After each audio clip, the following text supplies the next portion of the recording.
वो क्या अपने देश की सेवा करेगा। इसलिए सज्जनों, आज गर्गाचार्य जी ने नामकरण पद्धति की ओर विशेष इशारा किया। नाम रखे कृष्ण। बलभद्र अपने आप में बच्चे के गुण को परिलक्षित कर रहे हैं।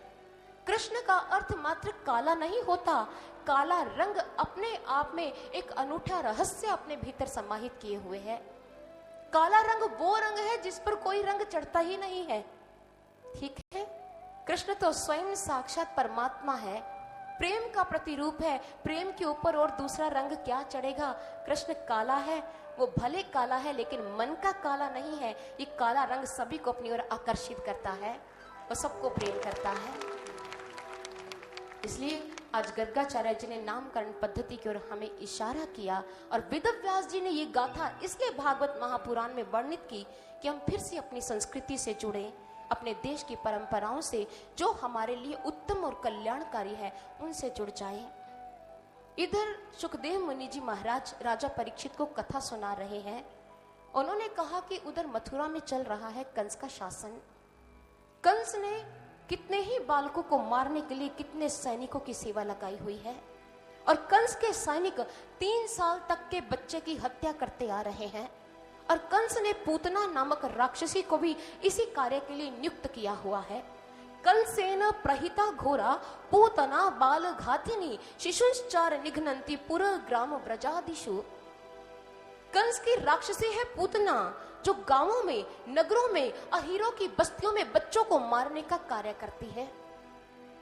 बच्चों को मारती हुई वो गोकुल गांव में भी पहुंच गई। उसने अपने आंचल को विषाक्त किया है, बच्चों को दुग्धपान के बहाने उठाती है और दुग्धपान करता हुआ बच्चा जब उसके मुख में विष का संसर्ग होता है वो मृत हो जाता है। कृष्ण को मारने के लिए भी वो आगे बढ़ रही है। कृष्ण को उसने मारने का प्रयास किया और बहाना वही रहा, दुग्धपान। लेकिन वो नहीं जानती थी कृष्ण दुग्धपान के बहाने उसके प्राणों का संकर्षण करेगा और उसका उद्धार करेगा। वेदव्यास जी कहते हैं पूतना बाल घातिनी, वो बच्चों को मारने वाली है, लेकिन हमारे कृष्ण ने उसे सद्गति दी। या तो धन्य भी सा स्वर्गम अवाप जननी गतिं कृष्ण भुक्त स्तन क्षीरा किमु गावोनु मातरः। स्वयं को मारने के लिए आई राक्षसी को जिसने सद्गति दी, जिनका दूध भगवान ने स्वयं श्रद्धा से पिया हो, जिन गोपियों के दुग्ध का पान किया हो, जिन गौं के दूध को पिया हो, उनको कितनी उत्तम गति देंगे हमारे कृष्ण, जो दया के सागर है, जो करुणा के सागर है। पूतना 3 साल तक के बालक को क्यों मारती आ रही थी और पूतना का अर्थ क्या है, इन दोनों प्रश्नों पर आज विचार करते हैं। पूतना, पूतना, पूत का अर्थ है पवित्र, ना का अर्थ है नहीं, जो पवित्र नहीं है। अब पवित्र क्या नहीं है? भगवान श्री कृष्ण कहते हैं न ही ज्ञानेन सदृशं पवित्रमिहि विद्यते, ज्ञान के समान कुछ भी पवित्र नहीं है। अर्थात ज्ञान पवित्र है और अज्ञानता अपवित्रता की परिचायक है। यहाँ पूतना का अर्थ है अज्ञानता। पूतना एक ऐसी मूर्ख राक्षसी है जो ना तो अपने देश के लिए काम करती है, ना मानव समाज के उत्थान के लिए काम करती है, ना मानवता की रक्षा के लिए काम करती है। वो उस अहंकारी कंस के लिए काम करती है जो अधर्मी है, जो अधर्म का प्रचार प्रसार कर रहा है। ऐसी पूतना को अज्ञानता नहीं कहेंगे तो और क्या कहेंगे?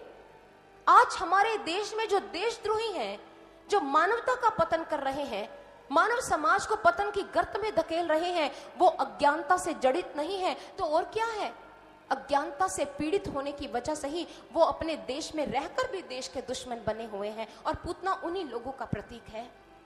पूतना 3 साल तक के बालकों को मारती आ रही है।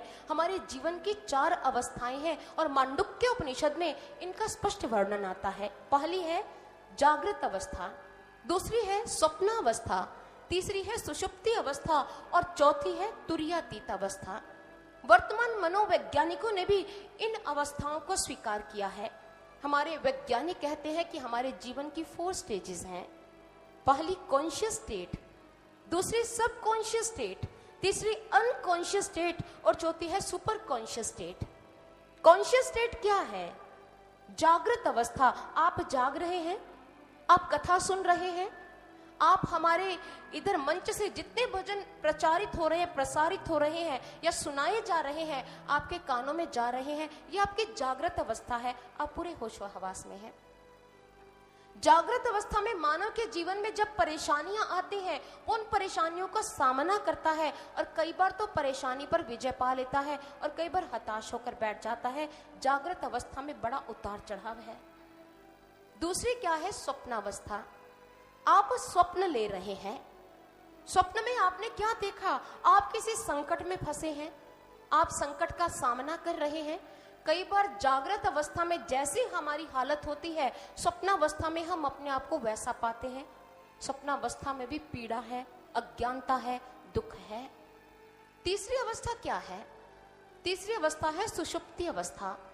आप सो गए और आप सुप्तावस्था में हैं, आपको गहन निद्रा आ गई और आप बड़े मजे से सो रहे हैं। अंदर कोई विचार नहीं चल रहा, आपको कोई स्वप्न नहीं आ रहा। ऐसी नींद से उठने के बाद आप कहते हैं, आहा सुखम अहम अस्वाप्सम, ना दर्शम ना श्रोषम। इतनी अच्छी नींद आई, कोई स्वप्न नहीं आया, कोई विचार नहीं चला। अपने आप में आप स्फूर्ति का अनुभव करते हैं क्योंकि आपको नींद बड़ी गहरी आई थी, आप अच्छा महसूस कर रहे हैं। लेकिन जो गहरी नींद में आपको आनंद मिला, जब आप जाग जाते हैं, जागृत अवस्था में आते हैं, वो आनंद कहां चला गया? तिरोहित हो गया। वैज्ञानिकों के मन में आया, जो गहरी नींद में व्यक्ति को आनंद मिलता है, वो जागृत अवस्था में भी मानव समाज को मिलना चाहिए, क्योंकि मनुष्य बड़ा अशांत है। वैज्ञानिकों ने बहुत सारी खोजें की, परीक्षण किए। उन्होंने एक यंत्र का आविष्कार किया। यंत्र का नाम है EEG, जिसे इलेक्ट्रोएन्सेफेलोग्राफ इत्यादि भी कहा जाता है, लेकिन EEG के नाम से ये विशेष प्रसिद्ध है। इसके द्वारा ब्रेन वेव्स का अंकन किया जाता है। वैज्ञानिकों ने कुछ लोग अपनी प्रयोगशाला में बुलाए, उनको सोने के लिए कह दिया और वो सो गए। वो सुप्तावस्था में है तो उस यंत्र को उनके ब्रेन के साथ कनेक्ट कर दिया गया। वैज्ञानिकों ने निद्रा का परीक्षण किया कि व्यक्ति को नींद में ऐसा क्या मिलता है कि वो विचारों से ऊपर है, वो निर्विघ्न विचार से, अर्थात एक आनंद में हो, से कुछ होश नहीं। निद्रा के बारे में जब परीक्षण हुआ तो निद्रा के 4 स्तर सामने आए। पहले जो 2 स्तर हैं वो REM स्लीप के थे, रैपिड आईज मूवमेंट के। पिछले 2 स्तर थे वो डेल्टा स्लीप के थे। निद्रा का पहला स्तर वो स्तर था कि जब ब्रेन वेव्स का अंकन किया गया तो उस समय व्यक्ति के मस्तिष्क से बीटा वेव्स निकल रही थी। मनुष्य की उस समय जो मस्तिष्क की तरंगों की जो गति थी वो बहुत तीव्र थी, हार्ट रेट थोड़ी कम थी। निद्रा का जो दूसरा स्तर है, उस समय जो हमारे मस्तिष्क से तरंगे निकलती हैं वो अल्फा वेव्स के नाम से जानी जाती है। ऐसी स्थिति में दिमाग थोड़ा रिलैक्सिंग मोड में आना शुरू हो जाता है।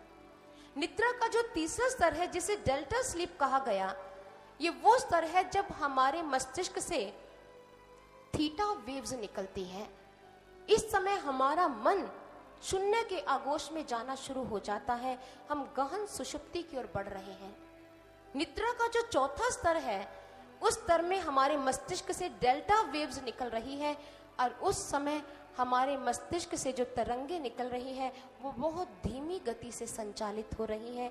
व्यक्ति शांत है और ऐसी स्थिति में मन, हमारी जो चेतना है वो परमात्मा के साथ एकाकार हो चुकी होती है।